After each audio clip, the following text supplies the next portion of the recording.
망해가는 방송국에서 만드는 팟캐스트. 몇 회차죠? 벌써 4회차 녹음입니다. 4회차 네, 네 번째. 이게 어떻게 만들어졌는지 한번 얘기를 했었지만 다시금 소개하자면 뭐라도 해야겠다. 회사가 망해가서. 그래서 남자 셋이 뭘 할까? 기혼자 둘과 미혼자 하나가 떠드는 로맨틱 코미디 영화 이야기라는 주제로 만들어져서 그래서 기미기라는 프로그램입니다. 기혼자 두 분 각각 자기 소개해 주시죠. 네, 저는 6시 때 프로그램 하고 있는 웅PD입니다. 저는 영어 하고 있는 여건 PD입니다. 영어 하고 있는이 뭐예요? 무슨 윤 선생이에요? 영어 하고 있는 윤 선생이죠. 아 맞네 윤영원이니까. 네, 윤 선생입니다. 저는 제작을 못 하고 있는 지금도 시의회 의사회 일정을 열심히 보고 있는 김호정 PD고.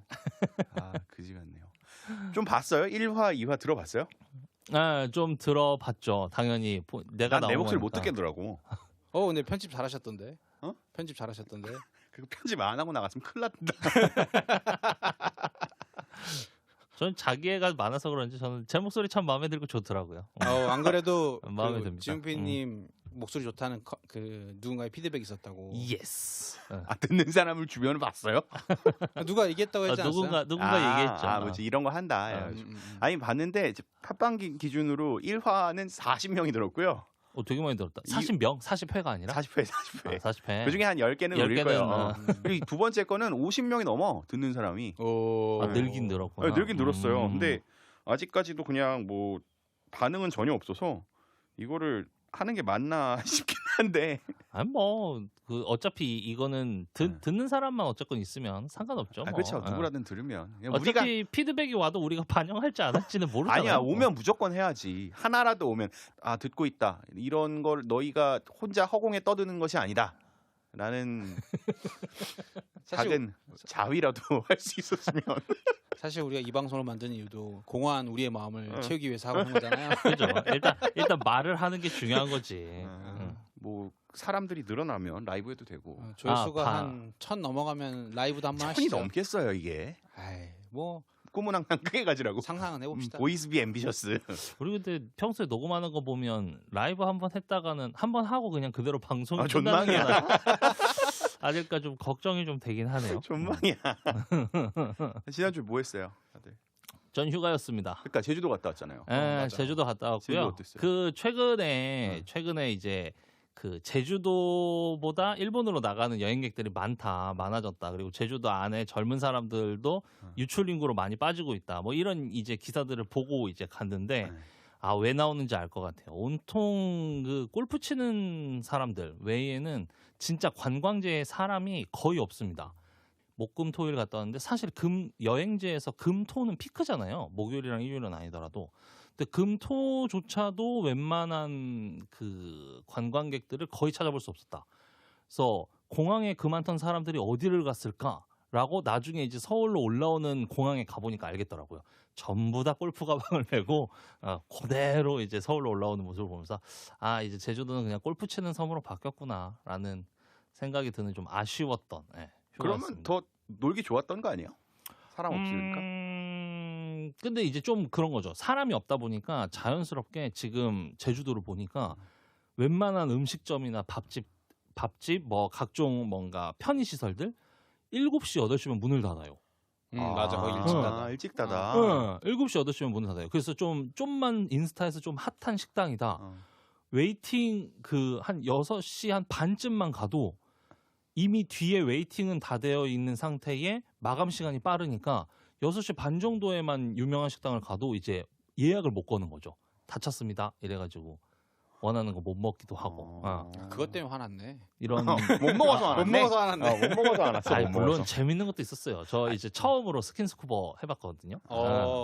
재밌더라고요. 재밌으면서 힘들고 왜 이게 좀 이렇게 운동하는 데에 도움이 되는지는 알겠다. 왜 운동하는데 왜 도움이 돼요? 엄청 힘들어요. 어쨌건 물속에서 다리랑 팔이랑 막 이렇게 움직이려고 하는 게 이 육상에서 내가 내 맘대로 할 수 있는 게 아니니까 더 저항이 많잖아요. 그러니까 그만큼 더 많이 힘이 필요하고 진짜 한 물속에 내려가서 한 1시간 정도 한 30분 정도 있었던 것 같은데 진짜 올라와서 무슨 한 뭐 200m, 300m 뛴 것처럼 헉헉 됐어요. 그래요? 엄청 이 저거 체력 소모가 극심하더라고요. 예. 영원 PD 뭐 했어요? 저는 주말에 집에 있었는데 그 자 얘기하지 맙시다. 잠깐 그 북한산 둘레길을 갔다 왔어요. 저는 서울 거기 갔다 왔어요. 정말 더웠다면서요? 엄청 더웠어요. 아. 서울. 저는 주말에 양산과 봉화 갔었어요.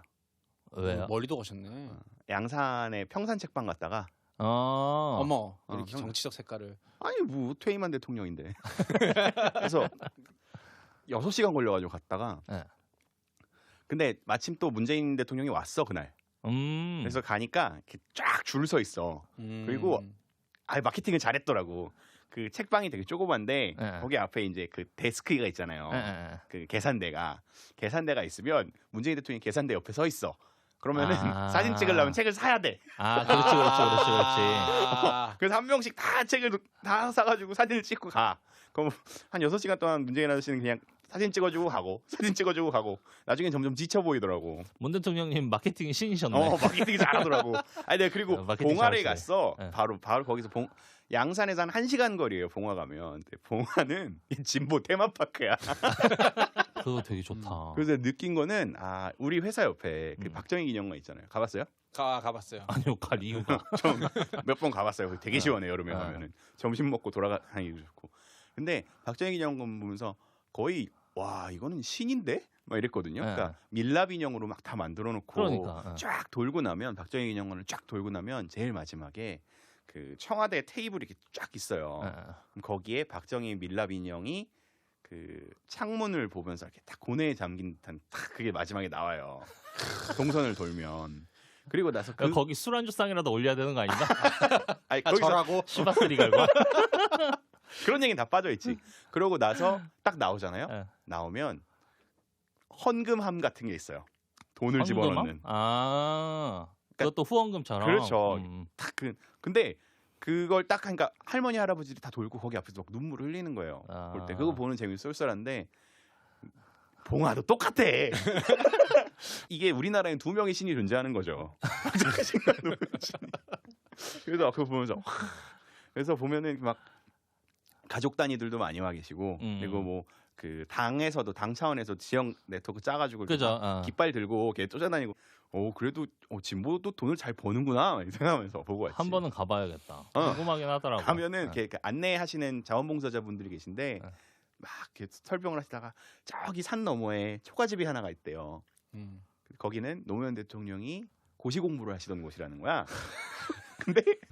근데 그거를 이러면 안 원래 되는데? 있던 게 아니라 다 그 재현한 거예요. 그러니까 테마파크로 조성을 아주 잘해놨어. 그래서 근데 한 번쯤 뭐 노무현 대통령을 좋아하시는 분들은 가보면 되게 좋겠다라는 생각이 들었었어요. 양쪽 신자들한테 다 맞을 것 같은데 우리. 아니 근데 이게 되게 재밌더라고 그냥 나는. 장지웅 PD는 왜 출마를 하고 싶었었어요? 저요? 네. 저가 출마하던 시기에 한창 이제 국정교과서 얘기가 있었었어요. 네. 그래서 그때 이제 저는 국사 가르치던 선생이었으니까 내가 이따위 교과서 가지고 애들한테 수업을 하느니 나는 이제 그 내가 만든 교재로 제대로 역사를 가르치겠다라고 하는 상황에서 이제 누가 옆에서 이제 쿡쿡 옆구리를 찔렀죠.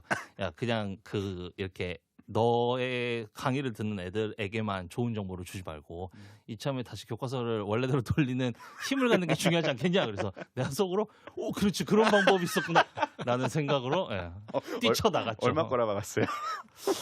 그래도 저는 얼마 안 썼어요. 저는 진짜 얼마 안 써서 6천인가 7천인가 정도 썼는데 그건 국회의원 출마한 사람 기준으로 놓고 보면 진짜 최하 중에 최하 금액이에요. 많이 안 들었구나. 아니 정당이 작았으니까 원래 한 2억 든대요 기본. 그러니까 2억이 뭐야? 더 들어요, 더 들어. 기본 거의 고정 비용이. 그리고 그게 이제 선거 비용으로 보통 오픈되는 게 선거 보전 받는 금액들이 보통 오픈되는 거잖아요. 네. 근데 보전되는 금액은 항목이 정해져 있는 거고. 그렇지. 당연히 거기에 플러스 알파가 들어가요. 플러스 알파로 들어가요. 거기에는 당연히 이제 합법적인 선거운동 테두리 안에 있는 써있는 금액도 있을 뿐더러 비합법적인 선거운동 금액들도 들어가는 거거든요. 그러면 훨씬 많이 들어요. 애매모호한 것들이 있죠. 4, 5억은 들 거예요. 아마 그러니까. 그 이상. 돈 없으면 정치 못 한다니까요. 그게 이제 문제죠. 그것 때문에 그래서 이제 국고 보조금들을 지원해주는 제도를 만들자 뭐 이런 얘기들도 논의도 오고 가기는 했지만 뭐 지금은 없죠. 논의가 나오다 들어갔죠. 그거 아마 제가 알기로는 은행 내에서도 대출 상품이 있을 거야. 아 정치인 어. 대출 상품, 그렇지. 청년 정치인 도약 계좌 이런 거 만들면 되겠는데. 없다. 나 때는 없었어. 그거 내 그러니까- 신용대출로 얼마 못 받아서 그 정도 쓴 거지. 아마 유력 정치인들만 해주는 그런 대출 상품들이 있을 거예요. 있을 수도 있어요. 그렇죠. 보존이 되면 보존이 될 뿐만 아니라 친하게 지낼 수 있는데. 보존이 은행도 되면 장사하는 데인데. 그 장사는 해야지. 맞아. 그랬습니다. 뭐 아무튼 그랬어요. 주말에 즐겁게 잘 보냈고 영화는 봤죠? 너무 행복했습니다. 저는 네. 이 영화 너무 자, 좋아하거든요. 그러니까 그 전에 영화가 뭔지는 얘기해야지. 한숨만 나옵니다 전. 이번 주 영화 시라노 연애조작단. 네. 시라노 연애조작단이고 네이버에 내가 찾아봤는데 평점이 8.7이나 높대. 꽤 높아. 저 이거 5점 만점에 5점 줬어요. 왓챠에서. 아 그래요? 아 나도 옛날에 봤을 땐 재밌게 봤는데 이번에는 영 아니던데. 진짜 난 두 번, 세 번. 이번에 본 영화가 세 번째 본 거였는데 원래 같은 영화 여러 번 보는 거 별로 안 좋아하거든요. 근데 너무 재밌게 봤어요. 시라노 연애조작단. 엄태웅 그리고 이민정, 박신혜 정도가 주연이고 박철민 배우 조연으로 나오고 최다니엘 그리고 송세벽 나오고 줄거리 유영도. 소개해 주시죠. 네, 줄거리 오늘 할 얘기 많으니까 줄거리 되게 짧게 할 거예요. 그게 이제 이 시라노 연애조작단, 이 시라노 에이전시라는 데가 병훈, 그러니까 그 극 중에서 엄태웅 배우가 연기한 인물인데 이 병훈이가 원래 이제 연극과 출신인 것 같아요. 그렇게 그려지는데 이제 연출가죠. 연출과, 네. 연출 전공으로. 근데 이제 극단을 만들고 싶었지만 돈이 없어서 차린 이제 야매 극단인 거죠. 그래서 이제 사람들이 의뢰를 하면 그 의뢰에 맞춰서 이제 연애를 도와주는 그런 이제 업체를 만든 건데 여기에 이제 상용이라는 최다니엘 씨가 연기한 상용이라는 캐릭터가 이제 의뢰를 합니다.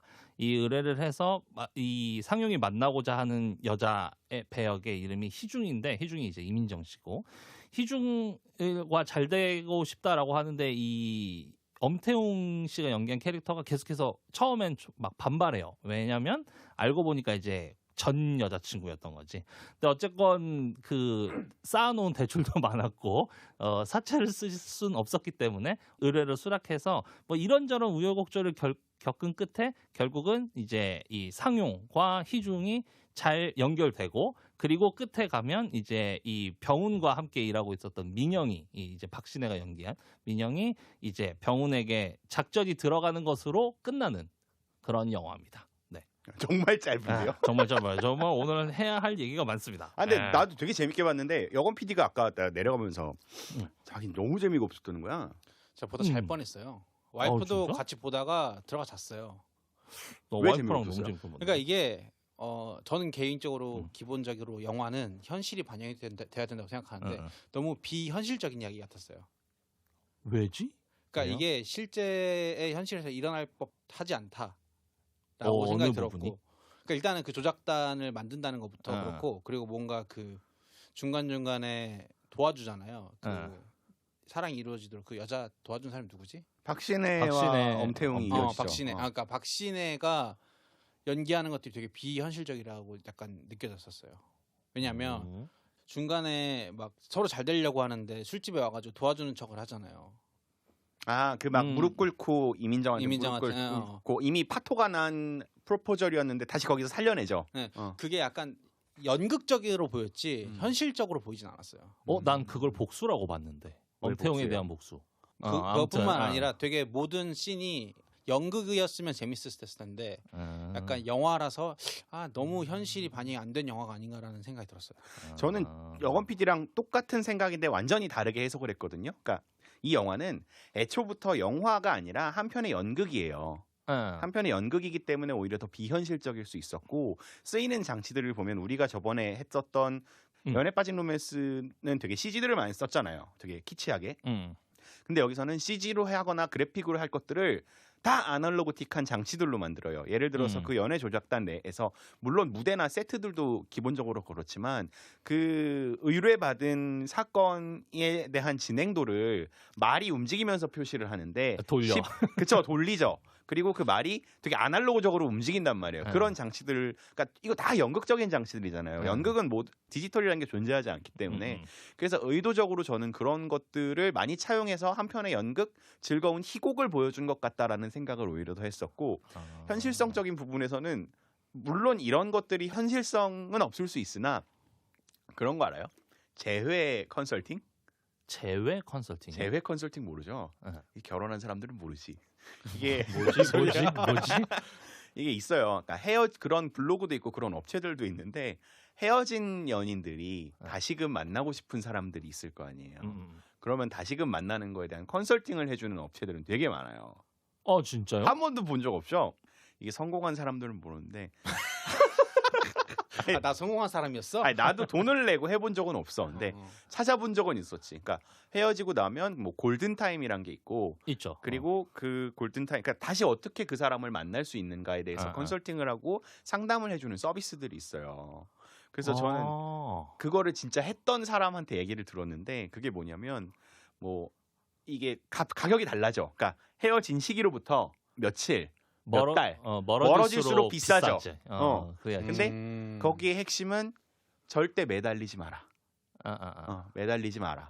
매달리지 말고 뭐 한 어느 정도 시간이 지난 이후에 새벽 몇 시 정도에 전화를 한번 넣어라. 그리고 두세 번 올리고 끊어라. 뭐야? 그리고 다시 왔을 때 받지 말아라. 뭐 이런 식으로 해가지고 그건 영화랑 비슷하다. 컨설팅을 해주는 업체가 실제로 있어요. 걔네 돈 너무 쉽게 버는데? 근데 그것들을 몰라. 그리고 그것들을 하는 가장 큰 타겟들은 20대 초반이에요. 왜? 군대를 그때니까. 갔다 와서 헤어진 애들이 많거든. 군대에서 헤어지는 애들이 많거든. 그래서 그 상담 내역들을 보면 군바리들이 존나 많아. 군대에서 차인 아이들이. 그리고 그런 것들이 데이터가 쌓이면 걔네들도 그걸 가지고 자기는 성공률 몇 프로다. 뭐 이런 식으로 장사를 하더라고. 그래서 저는 그런 업체들이 있는 거를 보고 그럴 수 있겠구나라는 생각을 했었어요. 나도 이 영화를 보자마자 이제 현실성 없다고 아까 얘기한 거에 고개를 갸웃했던 게 이 업체를 너무 만들고 싶었어. 야, 우리 할래? 근데 너무 하고 싶었어. 있잖아요. 그 유튜브나 이런 데 돌아다니도 있고 우리 한창 대학 다닐 때 2010년대 초반만 해도 뭐 픽업 아티스트가 해주는 무슨 컨설팅이라고 해가지고 이게 근데 엄청 픽업 많았어요. 아티스트랑은 좀 다르죠. 그러니까 다르긴 한데 약간 그런 이제 여자를 만나는 방법을 컨설팅하는 거에 있어서는 까르지 않나라는 생각을 했었어요. 이게 사실 픽업 아티스트라는 표현도 저는 이게 좀 적절치 않다고는 보는데 어쨌건 픽업 아티스트 애들이 하는 건 이제 모르는 여성에게 하룻밤 자기 위한 스킬을 알려주는 거고, 근데 이제 시라노 연애조작단이 지금 하고 있는 건 어쨌건 이 두 사람이 정상적인 연애를 할 수 있도록, 근데 다만 의뢰를 하는 쪽이 뭔가 스킬이 부족하거나 뭐 상황을 잘 못 만든다거나 뭐 이런 것들을 서포트하는 형태라서 이런 거 사업화할 수 있으면 괜찮겠다라는 생각에 좀 현실적으로 나는 봤던 것 같아요. 사업 아이템으로 생각해요. 사업 아이템. 저희 나 그래도 당장 회사 때려치고 이거 하고 싶더라고. 하자니까. 그러니까 저희가 잘난 건 하나도 없는데 그래도 결혼한 사람이 둘이나 있고 헤어져 본 사람이 많이 헤어져 본 사람이 하나가 있기 때문에 여러분의 각종 상담 무료로 초반에 한 3명까지는 이메일만 보내주시면 하고 컨설팅만 하는 게 아니라 진짜로 그 연영과 이제 친구들 저 이제 그치 우리 또 많지. 주위에 많으니까 이제 연영과 친구들 중에서 이제 아직 그 뭐라 그래야 되나 메인으로 아직 들어가지는 않은 친구들에게 일정 부분 페이를 주면서 같이 팀을 꾸려서 해보면 너무 재밌겠다. 하루하루가 재밌겠다. 그 처음에 송세벽 배우가 첫 번째 의뢰인으로 나오잖아요.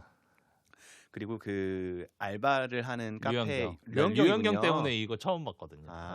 류현경 배우가 이제 그 알바를 하는 곳이 교보타워 1층에 있는 엔젤리너스예요. 지금 스타벅스로 바뀌었죠. 거기에 있는 모든 주변 환경들을 이용하잖아. 뭐 예를 들어서 비가 왔을 때 지하철역 앞에서 우산을 든다든지 아니면 통유리 카페에서 첼로를 든다든지 그런 것들이 난 되게 재밌더라고 보면서. 진짜 하고 싶더라고 나도. 근데 현실성이 없다고 봤다니 좀 아쉽네요. 이 재밌는 영화를. 뭔가 그런 장치들을 연극이라 생각했지 현실에서는 저건 불가능해라는 생각이 깊게 박혔었어. 생각을 해봐. 교보타워 앞에서 그 빗 뿌리는 기계를 어떻게 설치를 해 일반 사기업이. 그거는 그러니까 그런 요소들은 연극적으로 차용한. 근데 저는 여건 PD가 이 영화를 그렇게 봤던 건 뭐랄까 간절한 적이 없어 봤나? 항상 연애를 잘했나? 아니 그건 아닌데. 그것보다 그래서 뭔가 그럴 것 이런 같다. 만들어진 사랑이라는 것에 대한 거부감일 수도 있겠다. 그러니까 정말 순수한 사랑이 아니라 뭔가 만들어지고 어쨌든 상대방을 속이는 행위잖아요. 그래서 결국 그 송새벽과 사귀었던 류현경 배우가 울면서 그 다 깽판을 났던 이유기도 하고 그런 것에 대한 거부감이 아니었을까? 그것뿐만 아니라 약간 여성들이 로맨틱한 것만 찾고 운명만 찾고 있다는 듯한 이미지를 심어주지 않았나 이 영화가. 그러니까 그렇진 않았다고. 왜냐하면 왜 그렇게 생각했냐면 송새벽이 맨 처음에 연애를 하게 되는 과정을 보여주잖아요. 짧게. 근데 그 둘 간에 그 유대감이라는 건 없었어요. 그러니까 뭐 밥을 먹고 식사를 하고 하면서 서로를 알아가는 과정 없이 갑자기 바로 키갈이 간단 말이야. 키스를 갈긴단 말이야. 이게 현실적으로 있을 수 있는 일인가? 저는 있을 수 있다. 근데 그건 맞아요. 그러니까 영화 자체가 이게 사실 여자 타겟보다는 남자 관객들한테 훨씬 더 확 와닿았을 거예요. 그러니까 남자 입장에서 보는 사랑에 대한 이야기거든요. 근데 이거랑 되게 좀 비슷한 맥락이었던 게 저는 내 머릿속의 지우개였었어요. 그러니까 뭐냐면 내 머릿속의 지우개가 가장 큰 명장면이 뭡니까? 이거 마시면 나랑 사귀는 거다 그거 아닌가? 그거죠. 근데 사람들은 그 대사만 기억하지만 더 중요한 건 바로 그 뒷대사예요. 그 더 중요한 건 바로 그 뒷건데 너 이거 마시면 나랑 사귀는 거다 했을 때 손예진의 대답은 안 마시면이에요. 아 맞아 안 마시면. 그럼 됐어. 그 다음에 이제 정우성의 대답은 그건 평생 볼 일 없는 것이. 이게 저는 이 영화의 핵심인 건데, 그러니까 기본적으로 시라노 연애 조작단이 하는 일들은 인간 남성과 여성이 갖고 있는 그 중에서도 여성이 갖고 있는 심리를 움직이는 거란 말이에요. 근데 그 심리는 아까 방금 전에 얘기했던 내 머릿속의 지우개라는 거죠. 그러니까 왜냐하면 서로가 만나기 전에는 잘 몰라요. 뭐 대화를 쌓고 감정을 쌓는 것도 중요하지만 그럼에도 불구하고 타인이란 말이에요. 그런 상황에서 남자가 먼저 호감을 보였을 때 인간은 기본적으로 이기적이기 때문에 샘을 하게 된단 말이에요. 자기 속에서. 당연하지. 샘을 하게 됐을 때, 자, 그럼 내가 이 사람과 사귀었을 때의 편익, 그리고 사귀지 않았을 때에 나타나는 손해, 이 사이를 비교해 보는 게 너 이거 마시면 나랑 사귀는 거다.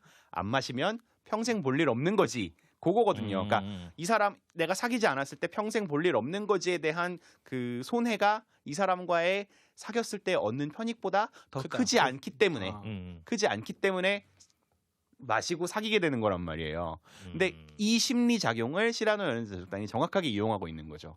그러니까 그 컨설팅의 모든 것은 그 미묘한 카드 게임을 더해서 여자에게 선택할 수 있도록 유도하는 그런 과정? 그 맞지. 왜냐면은 계속 그 컨설팅하는 방향을 보면은 그러니까 이 사람이 부재했을 때, 없을 때, 혹은 딴 여자가 나타나서 이 남자를 가져갔을 때 어떤 상황이 벌어지냐를 가지고 그 컨설팅을 이어가거든요. 그렇죠. 그러니까 손실 가능성을 자꾸 보여줘요. 그렇죠. 송새벽 배우한테도 처음에 밥 먹어요 했는데 까이고 나서 여자가 먼저 저 오늘 시간 돼요? 라고 했을 때 그리고 잠수를 타게 만들죠. 그런 감정들의 장난들. 이거는 기본적으로 사랑에 대한 연애에 대한 아주 깊은 경험과 지식이 없으면 할 수 없는 생각들이란 말이에요. 그러니까 그 타이밍에서는 그렇게 나타나지 않고 뒤에 나타나더라도 이제 이 여자는 반드시 연락한다라는 이제 경험이 있어야 할 수 있는 조언이죠. 근데 어쨌건 저는 이제 이 영화에서 볼 때 이제 저는 3번 봤다 그랬잖아요. 처음 봤을 때는 상용의 시선으로 봤고 두 번째 봤을 때는 이제 엄태웅의 시선으로 봤고 이번에 볼 때는 박신혜의 시선으로 좀 영화를 보게 되기는 했는데 저는 이 영화에서 제일 핵심적인 키워드는 결국 상용의 대사 속에 다 있다고 저는 느껴졌어요. 중간쯤에 이제 엄태웅이 최다니엘의 회사에 찾아갔었을 때 물어보잖아요. 왜 우리한테 이 의뢰를 한 거냐. 근데 최다니엘이 뒤에 이제 앞에는 시덥지 않은 얘기하고 뒤쪽에서 결국은 아웃소싱이죠 라고 얘기를 하는 그게 이제 이 영화의 핵심이기도 하고 뭐 연애를 해가는 과정에서 누구나 한 번쯤은 꿈꿔봤을 것 아니었을까? 그러니까 내 스스로가 연애를 잘 못하는 사람이라면 한 번쯤은 연애를 잘하는 사람의 스킬을 통해서 만나고 싶다라는 생각을 가질 수 있고 다만 근데 그게 사랑이 아니냐라고 물어보면 그것도 사랑일 수 있지라는 이제 주제를 이 영화는 좀 담고 있지 않는가. 그래서 저는 좀 긍정적이고 재밌게 봤던 거죠. 그러니까 그래서 최다니엘 배우가 마지막에 사랑합니다. 이것이 날 것의 내 마음입니다. 사랑합니다. 사랑합니다. 이건 진짜 제 말입니다라는 대사가 그거에 대한 맥락이죠. 그러면서 자기는 그 시라노라는 연극 영화를 봤을 때 연애 편지를 쓴 대필 하는 그 작가의 입장이 아니라 연애 편지를 부탁한 그 맡겼다. 부하의 입장에서 보게 되었다. 음. 자신이 그 마음이다라는 이야기가 사실 지용 PD가 했던 말의 핵심적인 건데 저는 그것도 지금 과정이라고 봐요. 처음에 시작하는 시라노에 찾아왔던 마음은 내가 진심으로 좋아하긴 하나 정말 뭐 아웃소싱 근데 막 절절하게 이런 감정은 아니었을 수도 있어요. 근데 그 과정에 대해서 준비를 하고 그리고 그러면서 최다니엘 배우 이상용은 이민정 배우에게 점점 더 빠져들게 되는 거죠. 근데 또 한편으로 봤을 땐 그 여건 PD가 얘기했던 부분도 일정 부분 이제 이해는 이제 문제 지적의 이해는 되는 게 그 영화 속에선 보여지지 않지만 영화 끝난 이유를 상상해 봤을 때 만나는 것까지는 어쨌건 시라노가 도와줘서 잘 만났는데 과연 이제 어쨌건 연애하는 과정까지 시라노가 도와줄 건 아니니까 그 둘이 그러면 만났을 때 과연 이제 그 둘은 잘 만날 수 있을까? 라는 질문은 던져질 수 있잖아요. 저도 그 지점을 좀 얘기하고 싶은 게 시라노 조작단은 기대값을 높여줘요. 상대방이 그러니까 내가 그 의뢰인이라고 그렇지. 했을 때 스킬이 근데 좋아지게 그 만드는 기대값은 평생 혹은 일정 기간 장기간 이상 유지돼야지 유의미한 건데 그치. 근데 그 이후에 기대값이 당연히 떨어져 있을 거고 그 떨어진 거에 대한 답이 송새벽을 통해서 보여줘요. 근데 나는 이 영화가 내가 갑자기 유교남이 된 것 같은데 사회적으로 그렇게 긍정적인 영향을 미치는 영화는 아니다라는 생각이 드는 거예요. 현실 방영도 안 돼 있고 오히려 연애를 그렇게 도움을 받았을 때 실질적인 건설적인 연애와 혹은 연애 이후에 결혼이라는 과정이 있다고 했을 때까지 갈 수 있는데 큰 도움이 되느냐 아니지 않을까라는 생각이 더 셉니다. 근데 이제 요 얘기가 나왔을 때 할 수 있는 얘기는 어쨌건 결혼까지 가기 위해서 우리가 수많은 연애를 거쳐왔잖아요. 그렇죠. 수많은 연애를 거쳐오는 과정에서 당연히 결혼을 한 우리도 연애 초반에 만났던 여성분들과 이런저런 실수들을 거쳐오면서 지금 만난 이제 와이프와 성공적으로 이제 연애를 하고 결혼을 하게 된 것처럼 어쨌건 시라노가 처음 만나게 한 건 도와줬고 그 이후에 그 얘기한 것처럼 기대치가 높아져 있는 상황이기 때문에 그만큼 최다니엘이 못 따라간다면 이제 둘이 만나는 건 어렵겠지만 향후에 최다니엘의 인생에서 놓고 봤을 때는 어쨌건 이 여자를 만나는 과정들을 통해서 다음번에 다른 여자를 만날 땐 또 그 과정들을 거쳐가면서 좀 더 나아지고 하는 과정을 통해 좀 사람이 나아질 수 있겠지. 그러니까 헤어지면 재회 서비스를 찾아가면 되는 거고. 그러니까 저는 근데 시라노 연애 조작단을 보면서 되게 이거 변호사네라는 생각을 되게 많이 했거든요. 근데 법률도 그렇잖아요. 변호사가 어떤 사람이 죄를 저질렀어. 그러면은 그 사람이 변호사가 해야 되는 역할은 이 사람의 인생을 개도시키는 것이 아니잖아. 변호하는 거죠. 당장 그 받을 수 있는 죄를 최대한으로 감경시키거나 무죄를 받아내는 거잖아요. 근데 그게 그 사람의 미래에는 도움되지 않을 수 있지만 그런 경험들이 쌓으면 좋은 사람이 될 수도 있는 거고 아니면 그거 아닌 것까지는 변호사가 어떻게 할 수 없잖아. 그 비유는 잘못됐다고 생각하는 게 관계는 평생 가지만 법정은 잠깐 들어갔다 나오는 거예요. 법정은 그냥 그 건이 끝나면 갈 일이 너 없어요. 친구 연애 상담 해줘 안 해줘? 해주죠. 그거랑 똑같은 거죠. 그러니까 그건 내 건 아니니까. 아니 돈 받고 하는 거잖아 연애 상담을. 그렇지. 근데 이제 그 의뢰 당사자한테 그렇게 긍정적인 서비스는 아니다. 아니 저는 제가 만약에 당사자 그런 상황이라면 저는 할 것 같아요. 그 의뢰를 할 것 같아요. 나도 한 번쯤은 써봤을 것 같아. 그러니까 지금은 굳이 그거를 의뢰하지 않아도 이제 얼추 알잖아요. 어떻게 하면 이 사람 만날 수 있겠다. 울지 말고. 그러니까 살다 보면 그런 거 있잖아요. 내가 저 여자가 너무 마음에 들어. 근데 나의 객관적으로 나의 어떤 외모부터 시작해서 외모와 능력 이런 것들을 이제 대충 계산을 때려보니 내가 그냥 들어갔다가는 저 여자한테 100타 까일 것만 같아. 거의 99.9% 까일 것 같아. 근데 이런 서비스가 있는 거를 안다? 그러면 한 번쯤은 내가 저 사람이 간절하게 만나보고 싶으니 근데 지금 내가 가지고 있는 스킬과 실력으로는 못 접근할 것 같으니 한 번쯤은 이제 의뢰를 해서 도와달라라고는 할 수 있지 않을까? 근데 그 부분에 있어서 저도 반은 동의하는 거는 그거예요. 예를 들어서 이 의뢰인이 갖고 있는 장점을 최대한 부각을 시켜가지고 그 장점을 어필을 해서 그 여성분에게 어필을 해서 결국 성공한다라고 하면 저는 좋은 서비스라고 생각해요. 왜냐하면 내가 몰랐던 나의 장점도 발견할 수 있으니까. 근데 여기는 무조건 내 단점을 계도하는 식으로 간단 말이에요. 이 서비스 자체가. 그러니까 단점을 공세하는 느낌이다. 나라면은 막 펀드 매니저라며 어. 펀드 매니저라면은 그 전문성도 있고 돈도 많이 벌고 하는 거 있잖아요. 그거를 더 어필하라는 식으로 했으면 난 오히려 이해를 했을 거야. 왜냐면 그걸 어필하는 방법을 자기가 몰랐으니까. 근데 나는 오히려 다르게 봤는데. 그게 만약에 희중이라는 캐릭터의 성격상 과연 그렇게 카운셀링을 했으면 성공했을까? 저는 아니라고 봐요. 이게 오히려 또 그 엄태웅이 그 전 여자친구니까 잘 알고 있으니까 오히려 그런 이제 펀드 매니저로서의 어떤 돈이나 이런 부분에 대해서는 아예 띄고 아주 성공적으로 카운셀링을 해준 거다라고 저는 봤거든요. 근데 평생 페르소나를 해줄 순 없잖아.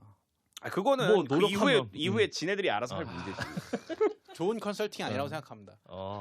아니 그래서 저는 그 방금 지용 PD 했던 맥락에서 이건 MBTI를 되게 생각하면서 봤단 말이에요. 명확하게 희중 이민정 배우는 거기서 인프제예요. 인프제가 뭐야? INFJ예요. 그리고 엄태웅 배우는 ENTP예요. ENTP일 가능성이 있는데 MBTI에서 인프제와 ENTP의 궁합이 최고거든요. 레전드 궁합이라고 볼 수 있어요. 그러니까 인프제는 당연히 ENTP인 엄태웅한테 계속 끌리는 상황이에요. 근데 반대로 이상용, 최다니엘 배우 같은 경우에는 I예요. 내성적이고 그렇단 말이에요. 그러니까 이게 끌리지 않는데 남자가 계속 원하는 그런 거죠. 그러니까 엄태웅에게 자연스럽게 이민정 배우가 끌리는 그때 당시는 MBTI 개념이 나오지 않았겠지만 그런 것들을 보이더라고. 요즘 시각으로 보니까. MBTI로 분석하는 생각을 안 해봤네. 난 그냥 되게 자연스럽게 몰입이 됐어. 그리고 이민정 배우가 그런 역할들을 되게 잘했고 감독이 이민정 배우한테 요청했던 연기가 헤어진 옛날 여자친구를 생각나게 연기를 해주세요. 근데 그 이민정 배우가 하는 말톤이나 이런 것들이 되게 몽환적이에요, 다들. 그래서 맞아. 되게 그런 것들이 되게 잘 와닿았던 것 같아요. 거기 나온 배우들 셋 다 난 너무 마음에 들어서. 근데 이민정 다 저는 내 솔직히 스타일이야. 전 박신혜를 워낙 좋아하기 때문에 다 만나고 싶다. 박신혜 배우 안 만났어요? 학교 다닐 때? 박신혜 배우 못 봤어요? 같이 OT도 갔었죠. 그러니까.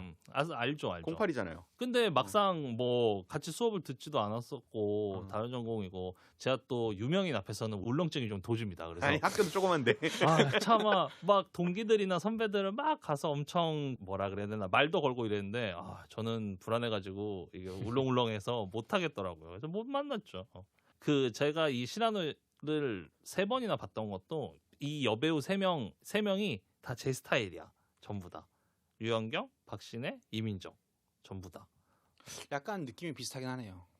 그래가지고 이 영화 너무 캐스팅 너무 마음에 든다. 캐스팅 좋다고 영화를 본 경우가 많지 않은데 이번 영화는 확실히 좀 그랬던 영화라서. 저만 그렇게 느꼈는지 모르겠는데 저는 이민정 배우가 연기를 별로 못했다라고 이 영화에서 느껴졌거든요. 이쁘잖아요. 이쁘잖아요.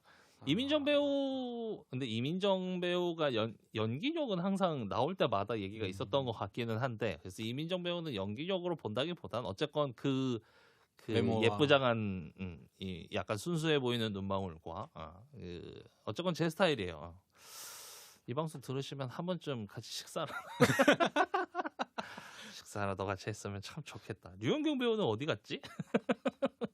그 병훈의 변명은 어떻게 들었어요? 병훈이의 그 와인바에서? 와인 사장한테 나 사실 그 일본 유학생이랑 잤어.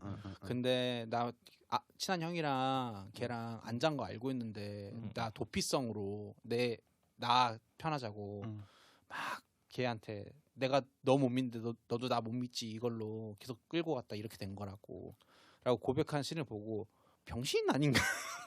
근데 그거는 그 병훈의 마음 속에 들어있던 죄책감이었던 것 같아요. 그러니까 그리고 그거를 믿지 않으려고 한 게 내가 잘못했으니까 인간은 기본적으로 악해요. 맞아. 그러니까 내가 잘못을 했으니까 상대방을 블레임함으로써 내 죄를 조금 씻어내고 싶었던 심정인 것이.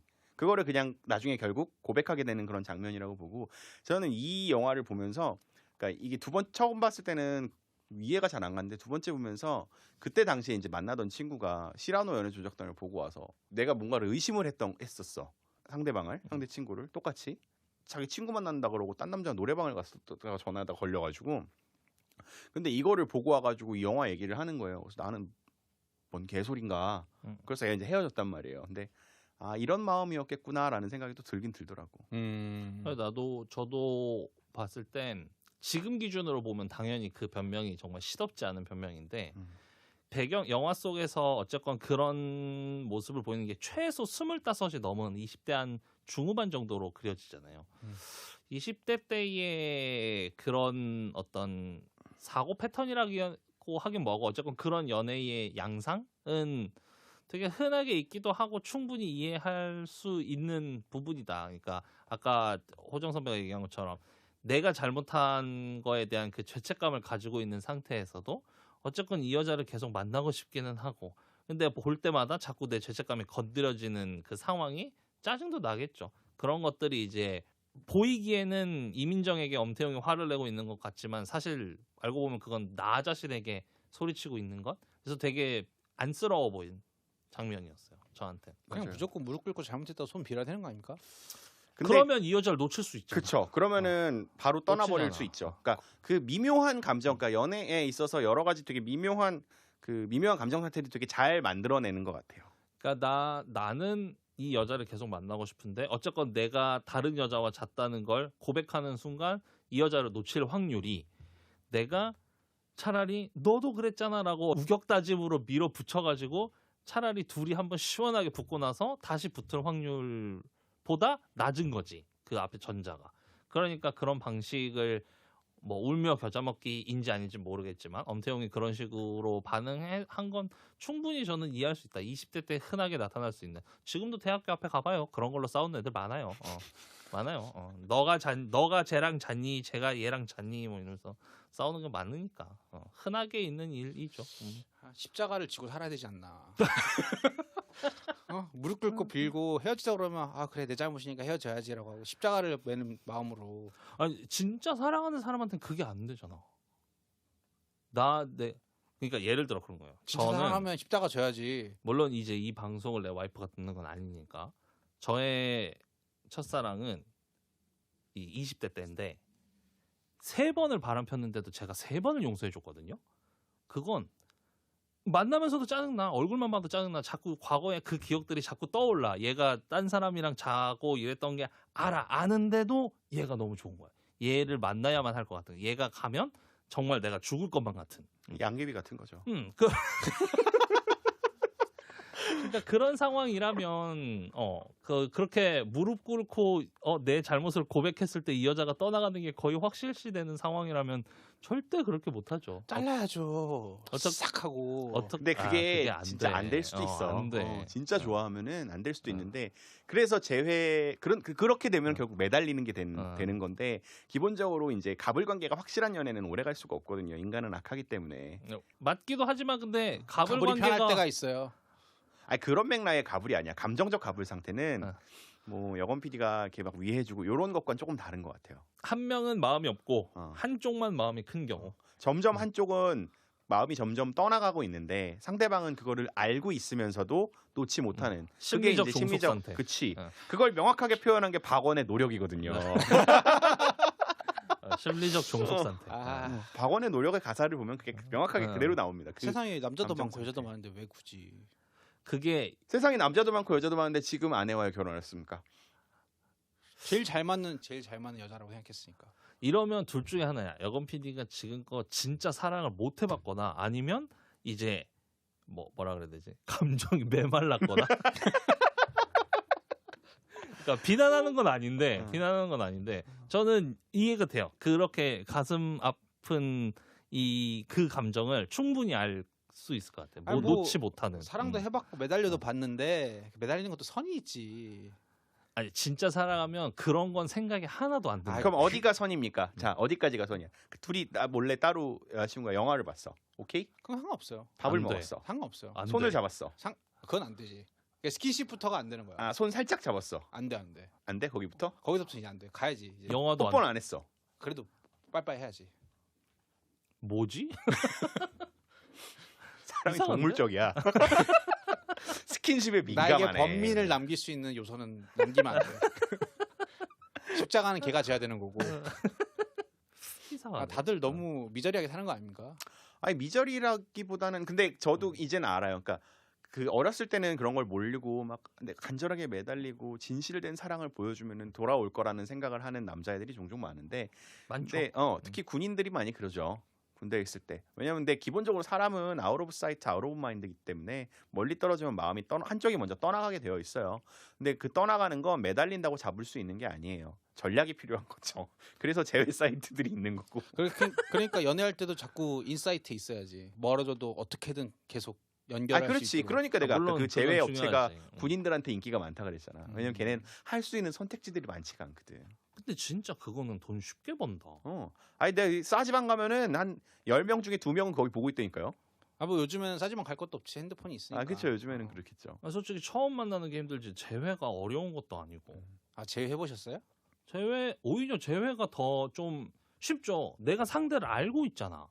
내가 상대를 알고 있잖아. 이 사람이 어떤 걸 할 때 좋아하고 어떤 걸 할 때 안 좋아하는지를 이미 내가 알고 있고 컨설팅 할 사람보다 내가 더 알고 있고 뭐 좀만 더 연애를 깊게 해본 사이라면 이 사람이 주로 어디서 출몰을 되는지 누구를 생활 통해서 반경과 어떻게 알 수 관계들. 있는지가 충분히 알고 있는데 제외 컨설팅을 한다? 야, 나 이거 사업체 차리면 되게 잘할 것 같은데. 그러니까 자 메일 주소를 좀 소개해 주세요. 언제든 사연을 받을 수 있습니다. 우리 메일 주소 잠깐만요. 내가 안 해. 사실 저희가 이 팟캐스트를 처음에 만들 때 아이템 중 하나였잖아요.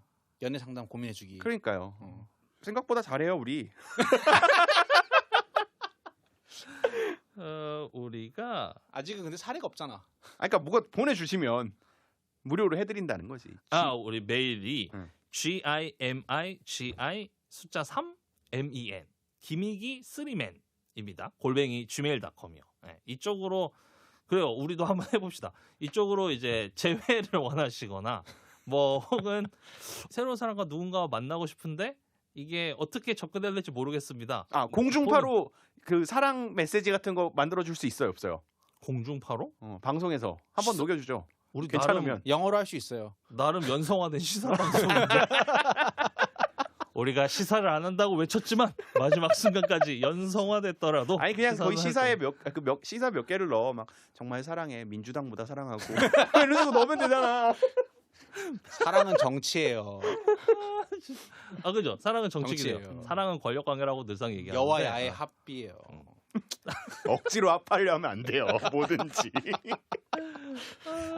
근데 저는 그 영화를 보면서 박신혜 배우의 눈빛이 되게 좋았어요. 그러니까 끊임없이 엄태웅을 좋아하고 있는 거가 계속 나오거든요. 여러분이 엄태웅이라면 박신혜를 만날 겁니까? 전 100% 박신혜입니다. 나도 100% 만납니다. 이민정은 그러니까 의도적으로 좀 그렇게 화장을 한 것 같긴 한데 조금 옛날 얼굴의 이미지를 그러니까 몽환적이라 그랬잖아요. 그러니까 조금 올드한 느낌을 계속 줘요.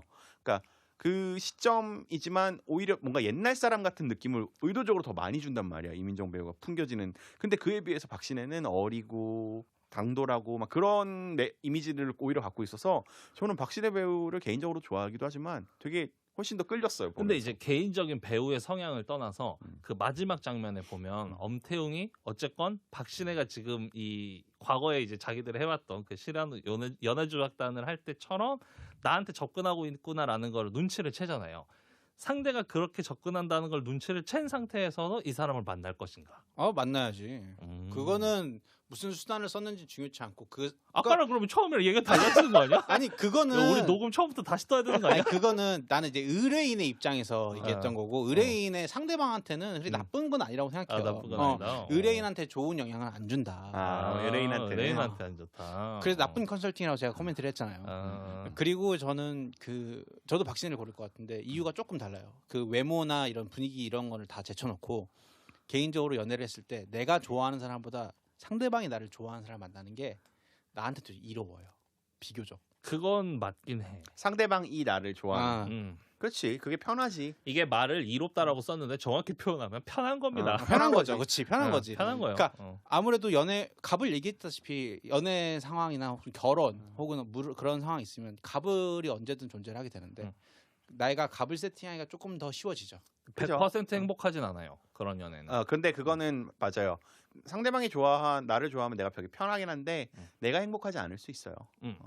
그러니까 행복하지 않다기보다 행복이 적을 수 있는 거지. 내가 너무 간절히 사랑하는 사람을 만날 때의 행복이 성취감과 이런 게 없기 때문에. 100이라면 이제 나를 좋아해주는 사람을 만날 때의 행복은 한 70 정도의 편함 30 그렇지. 정도가 있다는 거죠. 초반에 100이었다가 나중에 30 되는 것보다 한 70으로 꾸준히 가는 게 제일 좋아요. 그래서 살다 보면 좋아진다라고 그래. 맨날 어른들이 얘기해서 하는 거잖아요. 살다 보면 좋아지니까. 100 잠깐 했다가 30으로 쭉 가는 것보다 70으로 시작해서 그냥 70으로 쭉 가는 게 지속 가능하고 그래도 지속 가능한 게 만약에 좋잖아요. 20대의 분들이 우리의 방송을 듣고 있다면 20대 때는 그래도 내가 좋아하는 사람과의 연애를 좀 20대 진하게 때는. 해봐야 해보고 나서 그쵸. 30대 때 이 선택을 하면 20대 돼요. 후반부터는 그렇게 가야 됩니다. 근데 저는 사실 둘 중에 어떤 연애가 더 좋냐라고 하면은 그래도 후자거든요. 30이 넘었는데. 그래서 결혼을 못 하는 걸 수도 있는데. 내가 좋아하는 내가 사람을 좋아하지 만나는 않은 저는 저를 좋아하는 사람보다는 내가 좋아하는 사람을 만나야 더 행복한 것 같아요. 제외 서비스. 주변에 결혼을 어떻게 했냐라고 물어본 사람들한테 항상 하는 얘기가 포기할 건 포기해야 돼요. 지금 그래요? 포기 많이 하셨습니까? 포기하시죠? 저는 잘 안 했던 것 같은데. 안 했어요. 난 아무 말도 안 했다. 물론 당연히 포기한 것들이 있죠. 있죠. 없을 순 그래야지 없지. 결혼이 성사되고 편안한 가정이 이루어지는 거예요. 저는 그 와인바 하는 여자 누나 있죠. 음. 같이 유학 생활했잖아요. 파리에서. 어. 그리고 이제 그 이민정 배우가 엄태웅의 선배를 찾아가서 하룻밤을 자잖아요. 그거는 물론 그 선배는 안 잤을 것 같아요. 안전 걸로 나오죠. 완전 걸로 나오죠. 하지만 박신혜는 잘 마음을 가지고 간 것 같아요. 맞나요? 아니에요. 그렇게 해석할 수도 있겠다. 저는 박신혜는 잘 마음을 가지고 갔다고 생각해요.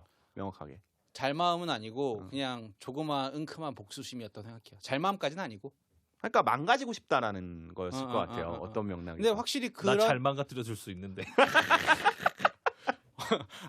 그건 있었던 것 같아. 그런 이렇게 약간 조그마한 복수심. 그러니까 분명히 맞아. 엄태웅이 이런 상황이 있으면 자기한테 짜증낼 걸 안음에도 불구하고 간 게 있긴 한 것 같아. 근데 그게 꼭 성관계나 그런 게 아니라 그냥 에이씨 너도 나 무시했듯이 나도 너 무시할래라고 하는 식으로 그냥 간 거 아닌가.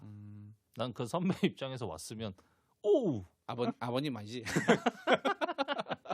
우리 그럼 이제 슬슬 다음 주 영화 그렇죠? 정해볼까요? 다음 주 영화 정하죠. 다음 주는 이제 또 외국물 봐야 됩니까?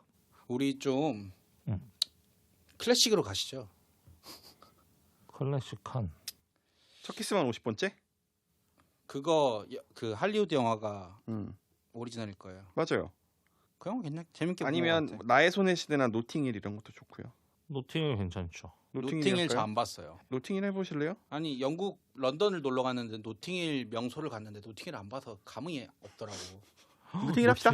노팅힐로 하죠. 노팅힐이요? 네, 노팅힐 좋습니다. 네. 이거는 뭐 여기저기 많을 거예요 아마. 자, 다음 주에 봅시다.